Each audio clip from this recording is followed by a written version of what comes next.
What we're here to talk about today is the fact that the brain is and will be the 21st century battlescape in many ways. End of story.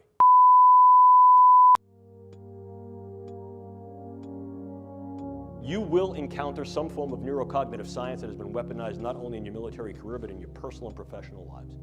It is valid, valuable, and already in operational play.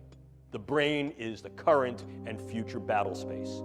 What's new about this is the in-close nature of this. Increasingly, we're not seeing these things as weapons of mass destruction against gross aspects of the population.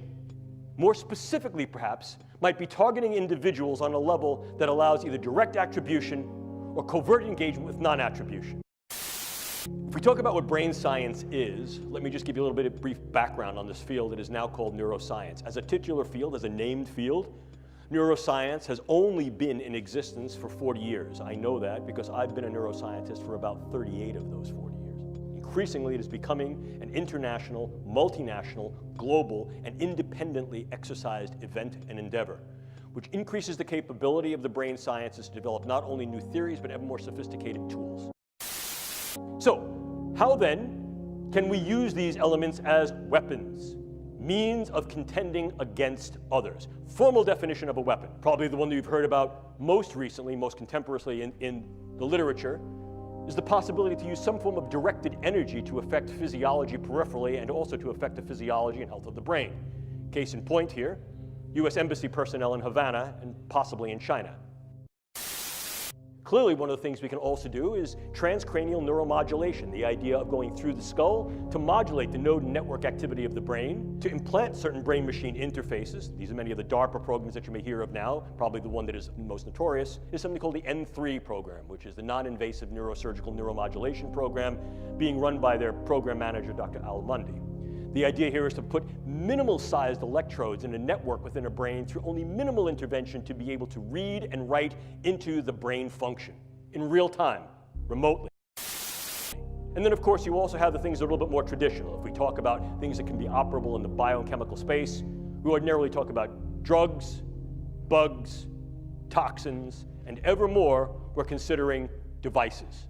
I can disrupt an individual from the level of their cell to their system, and disrupt individuals on a variety of levels, from individuals all the way up to the social fabric. Target a specific individual, change or eliminate that individual with very little attribution and trace, and be able to leave prior to any attribution.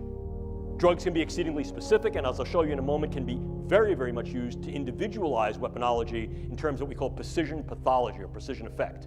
And by affecting the way that brain is built and the way it functions, influence in ways that are kinetic and non-kinetic the attitudes, beliefs, thoughts, emotions, activities.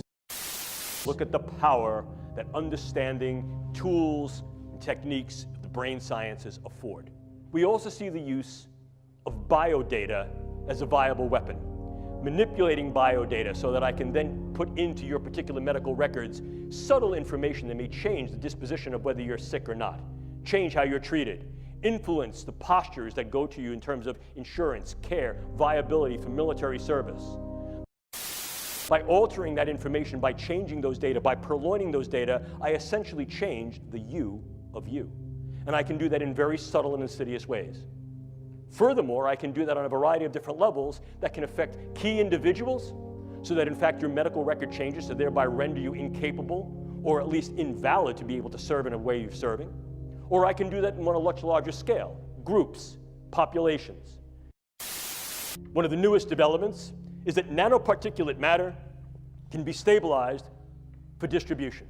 If you're not aware of what nanoparticulate matter is, it's that matter which exists on a scale of 1 × 10⁻⁹. Very, very small, smaller than a cell. And we can manufacture materials that have discrete properties that can be controlled by virtue of bioengineering and their physical chemistry. I can create small robotic units, controllable robotic units at the nanoscale, and that these too can be aerosolized to create a nanoswarm of biopenetrable materials that you cannot see, that can penetrate all but the most robust biochemical filters, that are able to integrate themselves through a variety of membranes, mucous membranes, and wherever, mouth, nose, ears, eyes, can be then uptaken into the vascular system to create clumping, can affect the vascular system of the brain or can directly diffuse into the brain space, and these can be weaponized.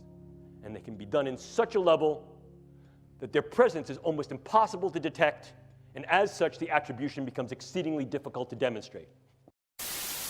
We've come to the precarious position of opening the proverbial can of worms of if, how, in what ways, to what extent, and when these techniques and technologies will be used in weaponized intelligence and national security agenda.